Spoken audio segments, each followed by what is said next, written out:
Hey everyone, Jordan Spangenburg here. Looking forward to participating in this class with everyone. Looking forward to the discussion and the learning that will take place. So for this first activity, for our 3-2-1, first thing here, talk about is 3 characteristics that define my current position. So I'm a 5th grade teacher for the Manheim Township School District, and all of our students right now are face-to-face learners. So 3 things that I pulled out that are really important for my role here as a teacher.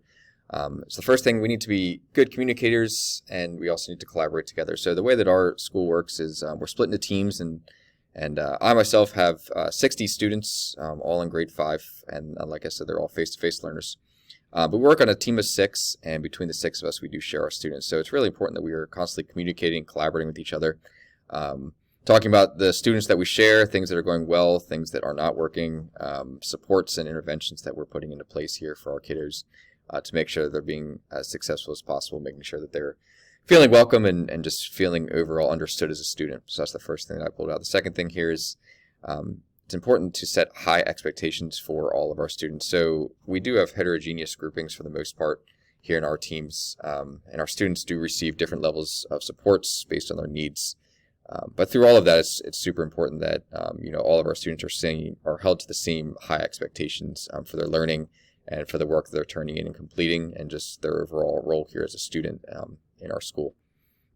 And finally, the third thing I pulled out is be enthusiastic towards the kids. So one of the things that stuck out to me in the video that we watched here is just, we as teachers just need to be enthusiastic towards our kids. We need to welcome them and just make them feel like they are part of our team, they are part of our class, and they are part of the learning process. It's really important that we're taking interest in them, we're learning about them, learning their likes, learning their dislikes, learning what they do outside of the school. So we only see them mainly as a student, but obviously they have lives outside here. So what are they doing outside the building? What extracurriculars they're involved in? What do they like to do when they're not learning and just being a student? And second thing here, just our enthusiasm. We need to make sure that we as teachers, we need to be enthusiastic about our teaching and about the whole learning process.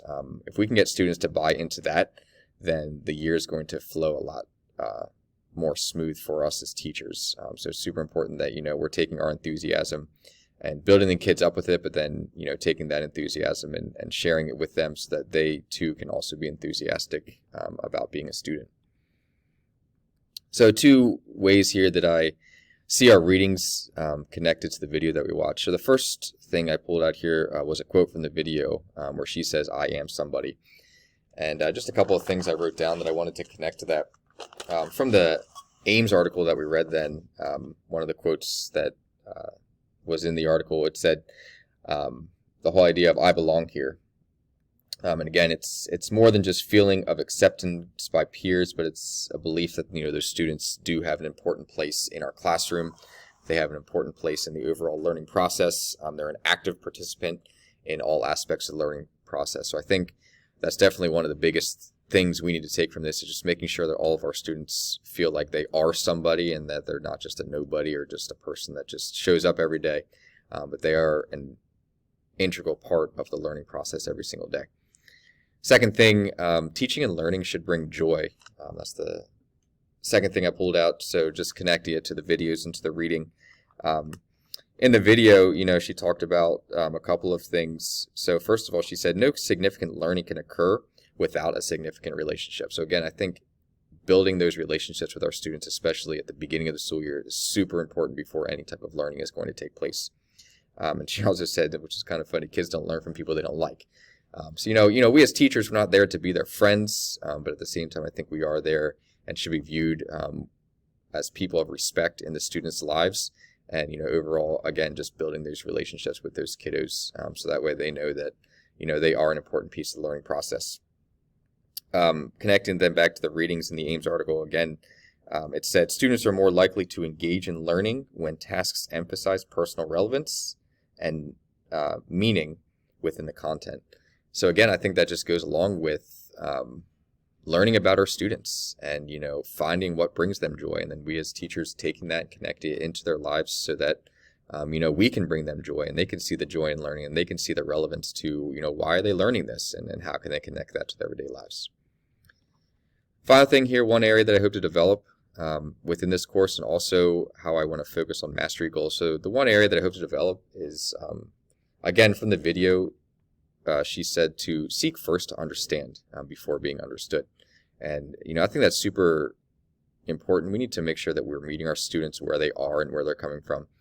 So the way that our district is put together, all of the fifth graders leave their small elementary schools and they're funneled into our school.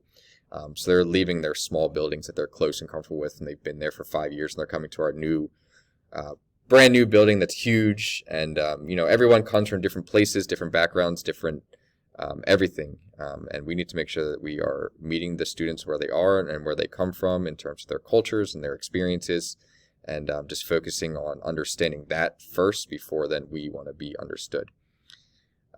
Our mastery goals then, again, that ties along with it, but, validating the tasks by real world and real life connection.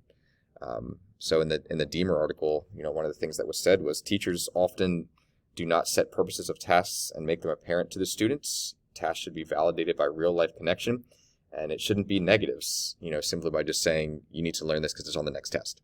So while, assessment is important and it's key for students to be able to show what they know, also I think it's key for us as teachers to, again, apply this to their lives and just help them see how they can take what they're learning inside the classroom, inside the walls of our building, and take it out with them into the real life, again, wherever that is for them and whatever real life looks for them outside of the classroom. So those are what I hope to accomplish. Looking forward again to the discussion, learning that's going to take place in our course, and look forward to our discussion together.